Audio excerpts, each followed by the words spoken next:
आप सभी बच्चों का बहुत बहुत बहुत स्वागत है आपके अपने फ्री स्टडी चैनल पर।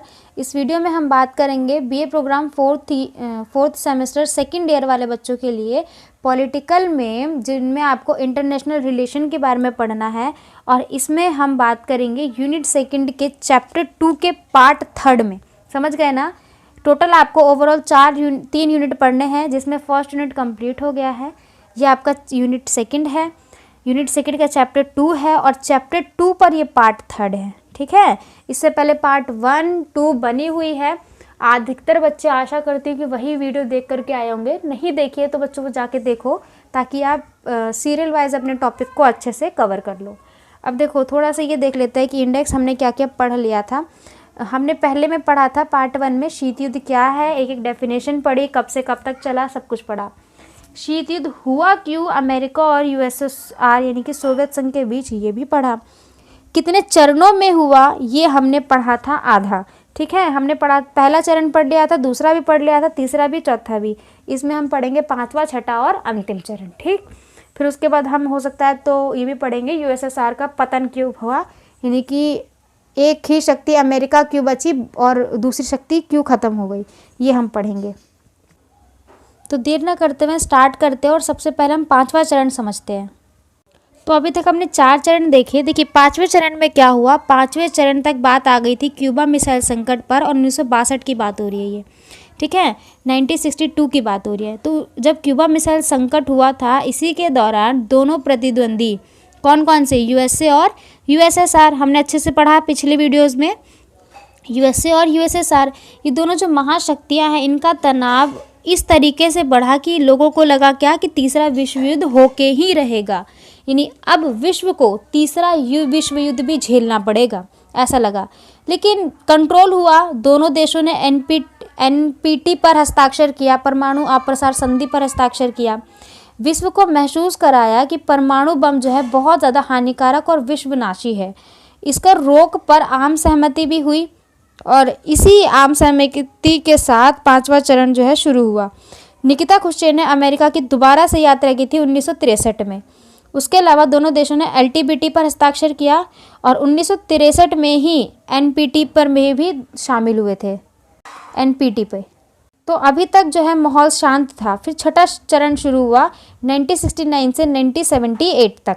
इस चरण में विश्व ने पूर्वी पश्चिमी कौन सा, पूर्वी देश है आपका रूस वाला, यूएसएसआर वाला, और पश्चिमी है अमेरिका, यूएसए वाला। ठीक है, तो दोनों गुटों के बीच जो है अधिक आकार और ज़्यादा सहयोग भी बढ़ा। इसी वजह से अंतर्राष्ट्रीय संबंध जो है, कई सारे विद्वानों ने इसको देतांत का बोला। देतांत क्यों बोला? क्योंकि छठे चरण तक आते आते बिल्कुल तनाव कम हो गया था, तो तनाव में कमी आई। इसी के कारण इस चरण को देतांत का चरण भी बोला गया। दोनों गुटों में काफ़ी संबंध बने, दोनों गुटों में टकराव कम हुए। सांस्कृतिक आदान प्रदान पर दोनों देशों ने जो है बहुत ज़्यादा सहयोग दिया। कई सारे समझौते हुए, एक दूसरे के देशों में दौरा किया, समय अनुसार बदलाव हुए, काफ़ी सारे समझौते हुए। अगर आपके हाथ में पेंसिल, पेन है और नोटबुक भी है तो आप हाथ लगे लिख सकते हो। काफ़ी सारे समझौतों में आप ये भी लिख लेना कि 1971 में बर्लिन का समझौता हुआ।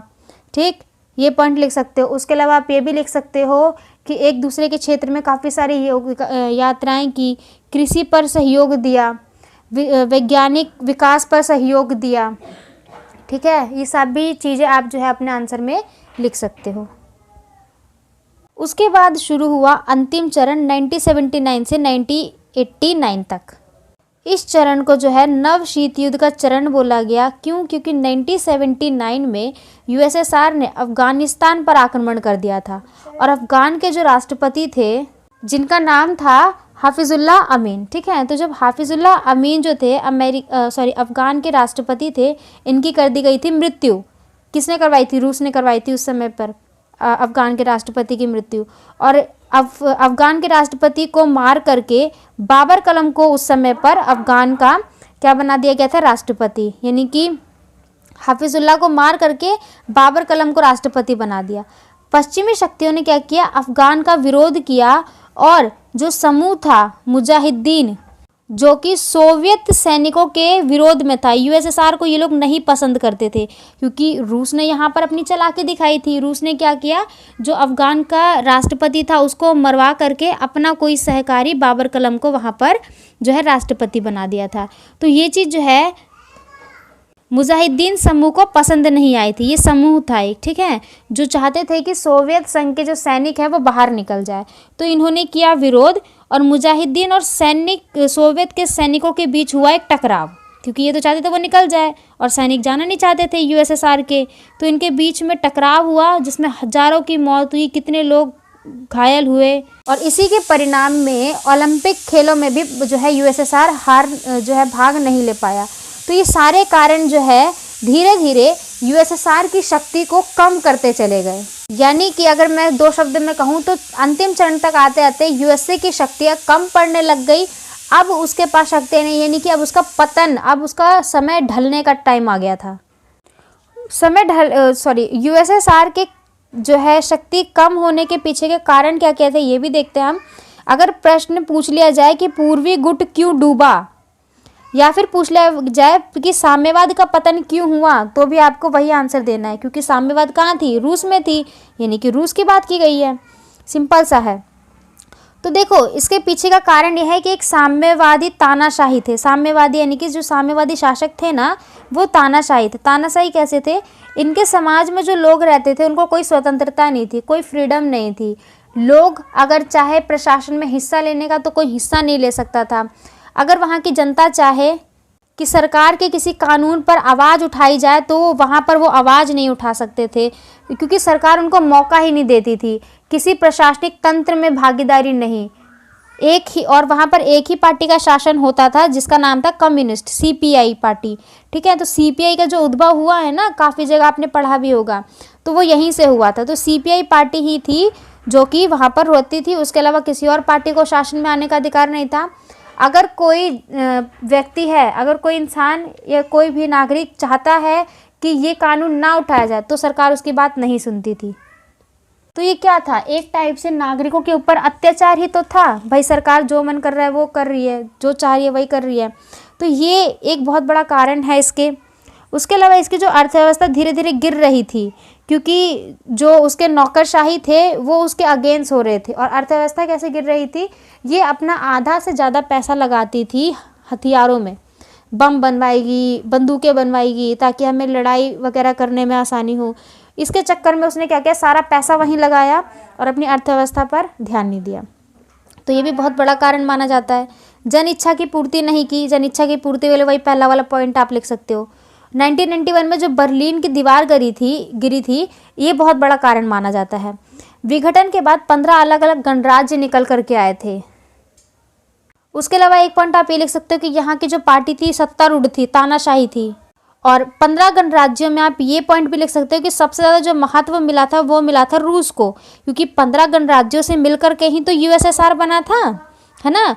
इसमें सबसे ज़्यादा प्योरिटी जो मिली थी वो मिली थी रूस को। तो ये भी लिख सकते हो कि रूस को सबसे ज़्यादा प्योरिटी मिली थी। एक पॉइंट ये हो गया आपका। उसके अलावा एक पॉइंट आप ये भी लिख सकते हो कि सोवियत संघ में एक बार को खाद्यान्न संकट आ गया था, यानी खाने को लाले पड़ गए थे, ऐसा हाल हुआ था यूएसएसआर में। तो ये भी बहुत बड़ा कारण माना जाता है। उसके अलावा एक और कारण माना जाता है कि सोवियत संघ के एक नेता थे जिसका नाम था मिखाइल गोर्बाचेव। क्या नाम था, मिखाइल गोर्बाचेव। इसको आप लिख लो, यहाँ लिखा नहीं है। मिखाइल गोर्बाचेव क्या था उनका नाम था। ये कौन थे, वहाँ के राष्ट्रपति थे जो बने थे निकिता खुश्चेव के बाद। तो मिखाइल गोर्बाचेव की भी एक नीति अपनाई थी जो कि बहुत ही बड़ी कारण माना जाता है सोवियत संघ के विघटन में।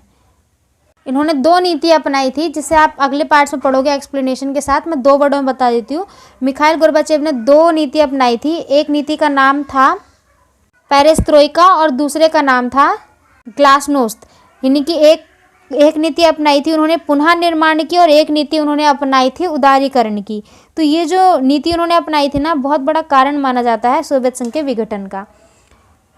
तो यहाँ पर मैंने आपको पूर्वी गुट या फिर सोवियत संघ के पतन के कम से कम 8 से 9 पॉइंट मैंने आपको बताया, जिसे आप लिख सकते हो। यहाँ पे 5 ही पॉइंट लिखे हैं, बट ओरली मैंने आपको बहुत कुछ बताया अगर आपने ध्यान से सुना हो तो, और कीवर्ड्स में आप लिख भी सकते हो।